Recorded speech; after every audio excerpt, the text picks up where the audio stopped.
Peace, y'all. Apollo here at Target Therapy. I just wanted to share with y'all how owning my first firearm actually changed me in a way that I really didn't think it would. In my opinion, owning a firearm actually changes how you carry yourself.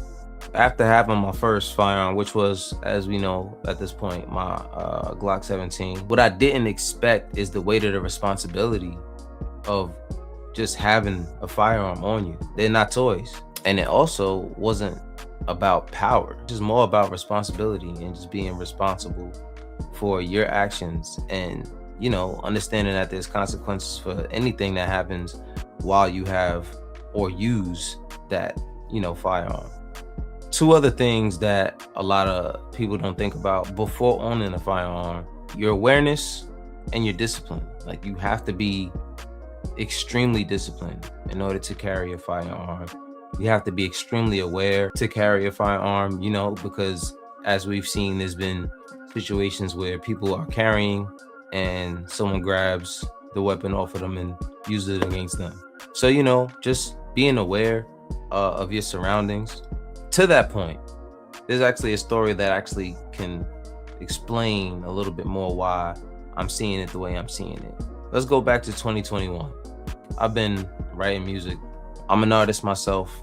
I've recorded on my own my entire life. My brother used to have a studio at his house. I would go to my brother's house. So that's where I learned how to do a lot of my recording for my music. At one point after I moved to Charlotte, I was actually, working with a team of guys on some music, and being in the studio and recording.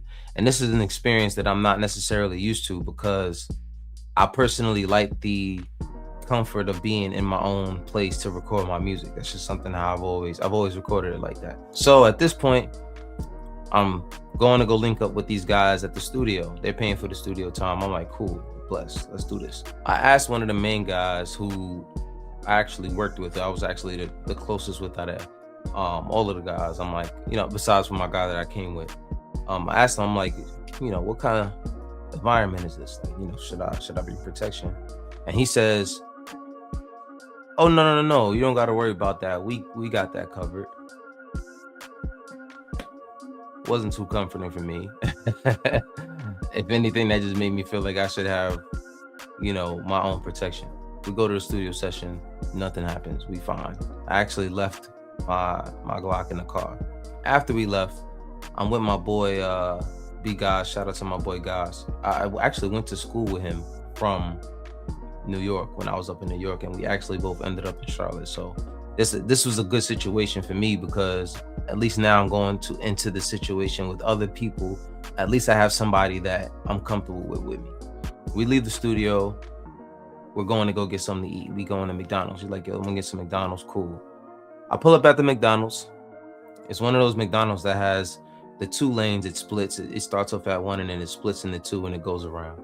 I make my order on the outside window. As I'm going to, drive towards the window, after I completed my order, someone comes in from the inside and they're like speeding through the parking lot, and they like almost come to a screeching halt at the intercom while I'm trying to come this way. And I'm like, oh, so I stop and I look and I made sure they stopped, and I kept going.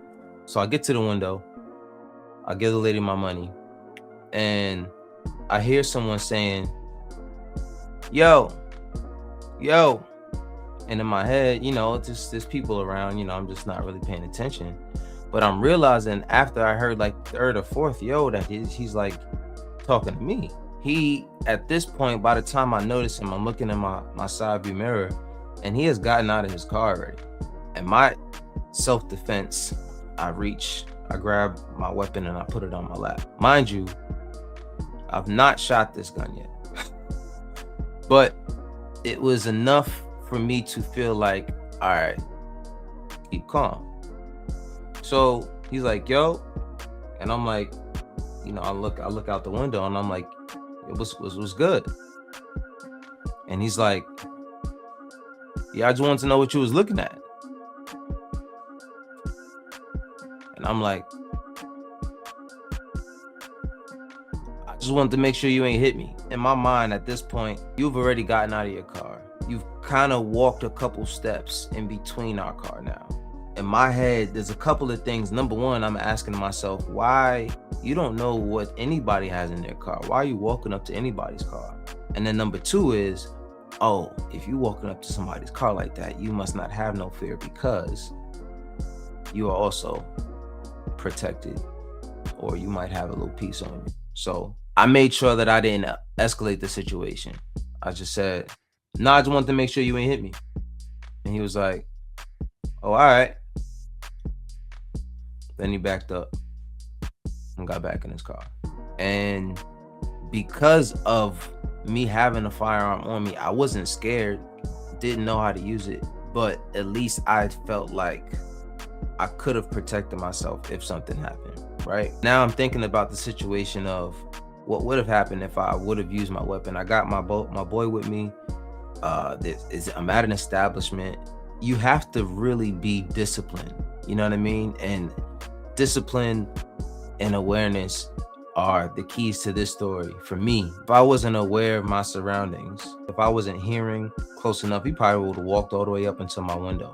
And me being disciplined enough to, not get crazy and respond with the same kind of energy he had. I understood the gravity of the situation. I understood that I had somebody with me. And even as we're pulling out of the McDonald's, my boy is saying to me, yo, you did the right thing, bro. You handled that right. And I respected that, and I understood that I could have put him in danger as well. Long story short, owning a firearm and carrying a firearm, even if it's in an open carry state like North Carolina, you have to be completely responsible. You're not just, listen, hey, I can carry this on my hip, I want everybody to know I have it, because sometimes that makes you a target. And even keeping it concealed sometimes can make you a target because of how you react to someone, because you have a firearm on you. We all have to be mindful about how we handle ourselves in these situations. I learned that in that situation, if I didn't have control, things could have been really bad, whether with or without firearms. People are going to put themselves in situations where they're not going to be able to control themselves.